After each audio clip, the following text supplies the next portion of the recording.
Hey guys, welcome back to another episode. Saturday morning, there was kind of like an on-the-spot spearfishing trip with my teacher, and we had a blast. It was kind of deep, it was a new spot for me, and I was super stoked. You can see here I do a dive, and I'm going for this group of manini, and they're one of my favorite fish to get. They're very easy to find, and I'm trying to perfect the recipe.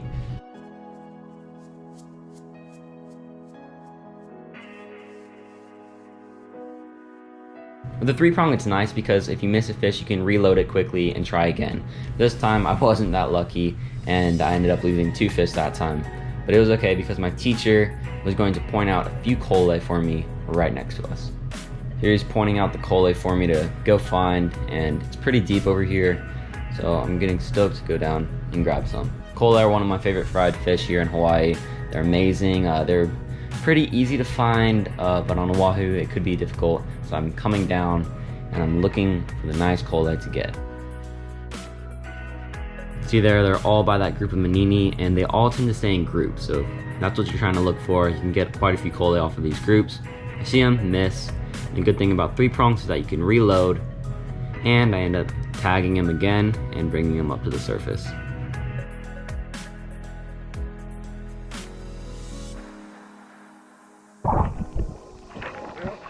Hey, how do you usually take care of your fish? Usually I'll just string them, Let them kind of die out? yeah, through their eyes. Alrighty, I'll just go bring them to the boat. That's dope. There's a lot of them. I know. I feel bad about blasting one with it, but I just... Yeah. Alright, I'll go bring him back, and then I'll come back over here. Bringing him back to the boat because we forgot the clip, and I'm constantly checking around me because Kailua tends to have a lot of tiger sharks in the area. Clip them on, dispatch of the fish, and then go out and try and get another. I ended up giving my teacher the 3-prong so he can go out and get some kole, and he was able to share his spear gun for me, and it's really nice. I'm kind of excited to use it, so I'm getting ready, but it's a really nice gun, and we'll see what we can get with it. On this dive, I spot a group of kole, and I'm trying my best to land one. I only have one so far, and I'm wanting to get at least 2 or 3 for the little catch and cook, so I miss him there. He's kind of spazzing out, so I reload, missed him again, and he comes back over, and I finally hit him, but then the scorpion fish climbs out of the rock right there and scares me, and the fish ends up tearing off, so I guess I had to lose that fish. But something else will probably eat it, and if not, the wound didn't look that bad, so the fish could heal on its own. Here my teacher landed a nice weke, and he said they're really good, so I'm pretty excited for him, and hopefully he's able to cook it nicely. So here I'm deciding to take my first drop with his spear gun, and I tuck it in really close because I don't want it extended. I'm trying to look as harmless as possible when going down, and then trying to track the fish to you. And here, I'm really not seeing much. This group of kole comes up, and could have got him with the pole spear, but oh well. And as I'm coming up, I see a nice parrotfish or uhu in the distance, and I point it out for my teacher, and I'm gonna give him the gun and see if he can go get him.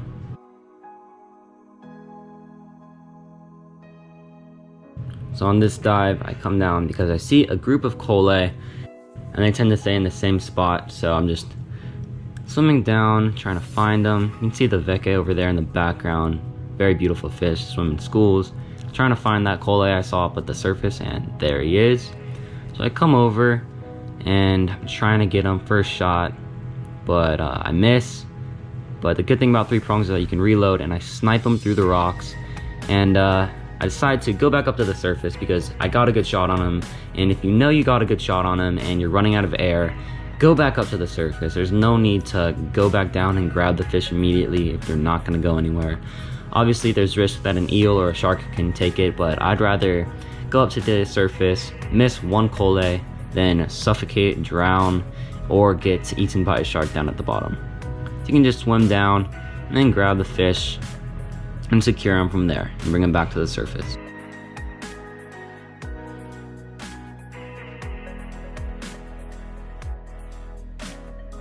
So on this dive, I spot a school of veke, and I'm trying to get one. I've never shot one before. This will be my first goat fish. So I'm coming down, you can see my teacher's on the left side, but he's starting to ascend back to the surface. So I'm just kind of coming over to this rock face, trying to wait for the fish to come to me because they're very curious. So you can see there's a school. I almost shoot right here. I kind of lunge forward and then I decide to wait, and it's all about patience, and he lines up with the shot and I'm able to take it. And that was my first veke. I'm super stoked, and he ends up tearing off. So I wasn't able to land him, but that was my first shot at a veke, and such a beautiful place out here on the water. Water's been the calmest I've ever seen in Kailua, so really happy about the weather today. Time to go back, so I'm just crawling around this little anchor line, bringing up the anchor from my teacher, able to give it back to him, and then we're on our way back to the house so that I can cook up the fish that we got today. So I was able to bring back a couple of kole. All right, here I'm gonna show you guys how to make your own fish and chips style dinner. So without further ado, let's get right to the cooking part. Before you start anything, you're going to have to score your kole after you clean them. So before anything though, you're gonna wanna get out these spines right here. And I got nicked, and boy, it does not feel good at all. So these suckers need to come right out. That right there is why they're called surgeon fish. So to score kole, you're going to take your knife and you're just going to make small lines and incisions down the fish. And this is so that the kole can cook evenly when it's being fried. When it comes to kole, the scales are completely edible because they just fry into this nice crispy texture that you can get. So you don't need to scale the kole at all. So there we go, this kole is scored, completely cleaned out, so it's ready to be fried. All right, I'm gonna do the same exact thing with these two, and then we'll be right back. All right guys, I finished scoring all the fish, and now the next step is to put oil inside of this wok right here. And we're going to be able to fry this with different ingredients that we have on the table. And take olive oil, and we're just going to fill up our wok right here. All right, you're gonna take your oil, and you're going to put it on some sort of heating device. Right now, I'm just using this little induction stove, but really you can use anything. A stove is fine, whatever you want. I'm gonna take our fish over here, push it there, and we're gonna turn on your heating device. Almost forgot a very important step. Before you put your fish into the oil, you wanna make sure that your fish are dried. And this is because water and oil do not mix well at all and can actually cause fires. So you wanna be very safe with this, and make sure that your fish are as dry as possible before putting them inside of the induction stove heater. All right, we're gonna wait for this to be hot, then we're gonna put these fish into there. While we're waiting for that to heat up, might as well crack yourself a nice soft drink to prepare, so cheers. Next, we're gonna take some flour and we're just gonna pour it inside of a small bowl, like so. With the flour inside of the small bowl, you're just going to kind of batter up the fish. I'm not using eggs just because I don't want too much flour to be on the fish. Just want it enough to where it's kind of nice and crispy. Put the fish in by holding the tail. Woo. Make sure you have a lid on it because the oil is very hot and you do not want it to be hurting you while you're cooking. Setting a timer for 6 minutes and we'll see how it turns out.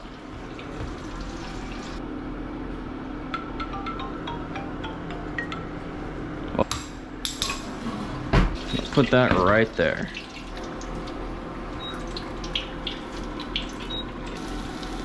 All right, we're just gonna let that drip out, and it's looking cooked. That looks very cooked. Just looks very oily, so just gonna let that drip out. I'm just gonna check if it's cooked all the way by peeling part of the skin back with a small fork. All right, I tried a little piece of that. It's cooked all the way through. It tastes amazing. So we're gonna go ahead and do the same exact thing with these two. All I did was leave it in the oil cooking for 6 minutes. That's all I did. Just place it in the oil, put a top over it, and leave it in there for 6 minutes. As long as the oil is covering the entire fish, all of it should cook evenly and you'll have a really nice meal. So I'm gonna do that with the other two fish, and then I'll start recording when I'm done with that. Got the fish right there. It does look kind of burnt, but it's actually not. It's just the way that the scales look. It's already a dark fish in general, so it's gonna look darker than you thought when you cooked it, but it's totally fine. It's not burnt at all. Next step that we're gonna do is the seasoning. So it's really simple. All you're gonna use is pepper, salt, Tony Chachere's Creole seasoning, a lemon, and that's basically it. So we'll get to it. I'm gonna put pepper on both sides, of the fish. Obviously not too much, because you're gonna be putting other seasonings on. Next, you're gonna take your Creole seasoning, put it on your fish, and then lastly, some salt. Next step, cut up a lemon. We are going to squeeze the lemon juice onto the fish. And lastly, gonna get some chips and pour it out onto the plate. Okay, so there you have it, fish and chips with the real chips, and then you can also serve on the side with salsa.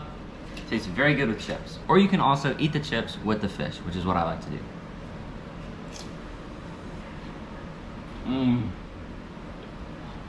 That is actually a lot better than I thought it would be. Especially with the lemon and all the seasonings, it is spectacular. Nice served with a cold beverage. But honestly, that's a really good meal. I'm gonna be really happy eating it. But anyways, thank you so much for watching this video. If you haven't subscribed already, please consider doing so. It'd be a huge help. I love doing videos like this, and with your support, it's a lot of motivation to keep me doing videos like this when I catch stuff and then cook it for you. Try new things, and if you don't like it, then you can always go back out, catch another fish, and try it a different way. So it's been really fun making this kind of on the spot video, but I had a lot of fun doing it. So thank you again, and I'll see you on the next adventure. God bless.